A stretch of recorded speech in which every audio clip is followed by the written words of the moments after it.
اللہ پاک کا ارشاد ہے، روزہ جھوٹ، غیبت، گالم گلوچ جیسی تمام بری باتوں کے خلاف ڈھال ہے۔ روزہ میرے لیے ہے اور اس کا اجر بھی میں خود ہی دیتا ہوں۔ اللہ تعالیٰ قرآن پاک میں فرماتا ہے، اے ایمان والو، روزے جس طرح تم سے پہلے لوگوں پر فرض کیے گئے تھے تم پر بھی فرض کر دیے گئے ہیں تاکہ تم پرہیزگار بن جاؤ۔ رمضان کا مہینہ وہ مہینہ ہے جس میں قرآن پاک نازل کیا گیا، جو ہم سب کے لیے ہدایت ہے، اور اس میں ہم سب کی رہنمائی کی باتیں ہیں، اور غلط اور صحیح کو الگ الگ کر دینے والی صاف اور واضح باتیں موجود ہیں۔ سو تم میں سے جو کوئی اس مہینے میں موجود ہو وہ اس مہینے کے پورے روزے ضرور رکھے۔ حضرت سلمان فارسی رضی اللہ تعالیٰ عنہ سے روایت ہے کہ ماہ شعبان کی آخری تاریخ کو رسول اللہ صلی اللہ علیہ وسلم نے ایک خطبہ دیا۔ اس میں آپ صلی اللہ علیہ وسلم نے فرمایا، اے لوگو، تم پر ایک عظمت اور برکت والا مہینہ سایہ افغن ہو رہا ہے۔ اس مہینے کی ایک رات شب قدر 1000 مہینوں سے بہتر ہے۔ اس مہینے کے روزے اللہ تعالیٰ نے فرض کیے ہیں، اور اس کی راتوں میں بارگاہ خداوندی میں کھڑے ہونے یعنی نماز تراویح پڑھنے کو نفل عبادت مقرر کیا ہے، جس کا ثواب بہت بڑا رکھا گیا ہے۔ جو شخص اس مہینے میں اللہ پاک کی رضا حاصل کرنے اور ثواب حاصل کرنے کے لیے کسی روزے دار کو افطار کروائے گا تو اس کے لیے گناہوں کی مغفرت اور آتش دوزخ سے آزادی کا ذریعہ ہوگا، اور اس کو روزے دار کے برابر ثواب دیا جائے گا۔ آپ صلی اللہ علیہ وسلم سے عرض کیا گیا، یا رسول اللہ صلی اللہ علیہ وسلم، ہم میں سے ہر ایک کو تو افطار کرانے کا سامان میسر نہیں ہوتا،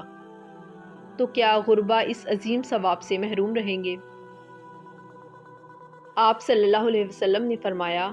اللہ تعالیٰ یہ ثواب اس شخص کو بھی دے گا جو دودھ کی تھوڑی سی لسی یا صرف پانی کے ایک گھونٹ پر ہی کسی روزے دار کا روزہ افطار کروا دے گا۔ اس شخص کو اللہ تعالیٰ میرے حوض کوثر سے ایسا سیراب کرے گا جس کے بعد اس کو کبھی بھی پیاس نہیں لگے گی، تاکہ وہ جنت میں پہنچ جائے۔ اس کے بعد آپ صلی اللہ علیہ وسلم نے فرمایا، جو آدمی اس مہینے میں اپنے غلام یا خادم کے کام میں تخفیف اور کمی کر دے گا، اللہ تعالیٰ اس کی مغفرت فرما دے گا اور اس کو دوزخ سے رہائی اور آزادی دے دے گا۔ حضور اکرم صلی اللہ علیہ وسلم نے ارشاد فرمایا کہ رمضان کے 3 عشرے ہوتے ہیں۔ اس کا پہلا عشرہ سراسر رحمت ہے، درمیانہ عشرہ نزول بخشش کا ہے، اور آخری عشرہ تو عذاب سے خلاصی کی دستاویز ہے۔ حضرت ابو ہریرہ رضی اللہ تعالیٰ عنہ سے روایت ہے، انہوں نے فرمایا کہ حضرت محمد صلی اللہ علیہ وسلم نے ارشاد فرمایا، جس شخص نے رمضان کے روزے رکھے اس کے پہلے گناہ معاف کر دیے جائیں گے، اور جو شخص رمضان میں عبادات میں مصروف رہے گا اس کی پچھلی کوتاہیاں معاف کر دی جائیں گی، اور جس شخص نے شب قدر میں عبادات کی اس کی تمام کوتاہیاں بخش دی جائیں گی۔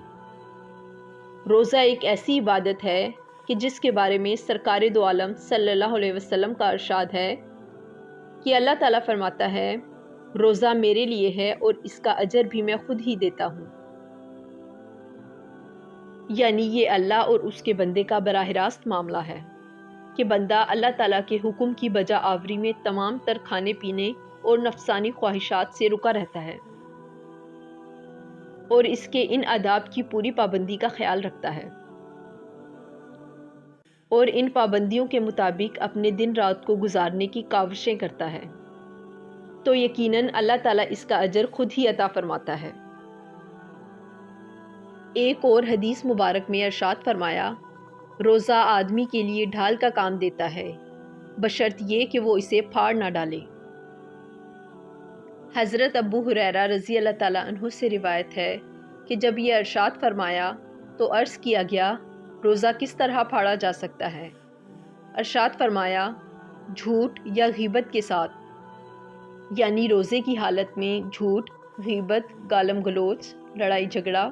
اور دوسری اس طرح کی بری چیزوں اور بری باتوں سے سختی کے ساتھ ممانعت کی گئی ہے۔ حدیث مبارک میں ہے کہ جس کسی نے روزے کی حالت میں بری بات کہنا اور اس پر عمل کرنا نہ چھوڑا تو اللہ تعالیٰ کو اس کے بھوکے پیاسے رہنے کی کوئی ضرورت نہیں ہے۔ اگر کوئی روزے دار روزہ رکھنے کے بعد فسق و فجور، لڑائی جھگڑا، گالم گلوچ، فحش گوئی یا دوسری اس طرح کی باتوں سے نہیں رکتا تو یہ اس کا روزہ نہیں ہے، بلکہ یہ اس کا فاقہ بن جاتا ہے، جس کا اللہ تعالیٰ کے احکام سے کوئی تعلق نہیں ہے۔ ایک اور حدیث مبارک میں ہے کہ روزہ صرف کھانے پینے سے رکنے کا نام نہیں ہے، بلکہ روزہ تو بری باتوں سے بچنے کا نام ہے۔ حضرت عبداللہ بن مسعود رضی اللہ تعالیٰ عنہ سے روایت ہے کہ جس کے اعضاء حرام کاموں سے نہیں رکتے، اس کو میری خاطر نہ کھانے اور نہ پینے کی کوئی ضرورت نہیں۔ جس طرح زبان کو فحش گوئی، غیبت اور جھوٹ سے بچانا ضروری ہے، اسی طرح انسان کے دوسرے اعضاء آنکھ، کان، ناک، ہاتھ پاؤں کو بھی برے افعال سے بچانا بہت ضروری ہے۔ حضرت عبداللہ بن عباس رضی اللہ تعالیٰ عنہ کی بیان کردہ ایک حدیث مبارکہ کے الفاظ قدسی کچھ اس طرح ہیں کہ جب رمضان کا مہینہ آتا ہے تو رسول اللہ صلی اللہ علیہ وسلم قیدیوں کو چھوڑ دیتے ہیں اور ہر سائل کی مراد پوری کرتے ہیں۔ رمضان میں جہاں بہت سی برکات و انعامات ہیں، وہیں مسلمانوں کو دوسرے لوگوں کے ساتھ اچھے رویوں کی تلقین بھی فرمائی گئی ہے، اور نبی اکرم صلی اللہ علیہ وسلم نے اپنے عمل مبارک سے بھی اس بات کی طرف توجہ دلائی ہے۔ گویا رمضان کے مہینے میں رسول اللہ صلی اللہ علیہ وسلم باقی مہینوں کی نسبت بہت زیادہ سخاوت اور کرم فرماتے۔ دین اسلام میں مسلمانوں کے لیے ہر موقع کے لیے آسانیاں رکھی گئی ہیں، جیسے قرآن مجید میں ارشاد ہوتا ہے، اللہ تعالیٰ تمہارے حق میں آسانی چاہتا ہے، وہ تمہارے حق میں تنگی ہرگز نہیں چاہتا۔ روزے میں کوئی مسافر ہو یا مریض ہو تو اس کے لیے بھی رخصت کی کچھ اس طرح اجازت ہے کہ وہ اس حالت میں رمضان کے روزوں کی قضا بعد کے دنوں میں ادا کرے۔ اگر کوئی شخص عمر کے اس حصے میں ہے یا مرض کی اس حالت میں ہے کہ اس سے سال کے باقی ایام میں کسی بھی وقت روزہ رکھنا ممکن نہیں ہے تو اس کے لیے فدیے کا حکم ہے۔ ایک اور حدیث مبارک میں رسول اللہ صلی اللہ علیہ وسلم نے اس مہینے کو صبر کا مہینہ قرار دیا ہے۔ دین میں صبر کے معنی اللہ کی رضا کے لیے اپنے نفس کی خواہشوں کو دبانا اور تلخیوں اور ناگواریوں کو برداشت کرنا، جس سے انسان کے اندر غربا و مساکین کی ہمدردی کا جذبہ بھی پیدا ہوتا ہے، جو ناداری کی وجہ سے فاقوں پر مجبور ہو جاتے ہیں۔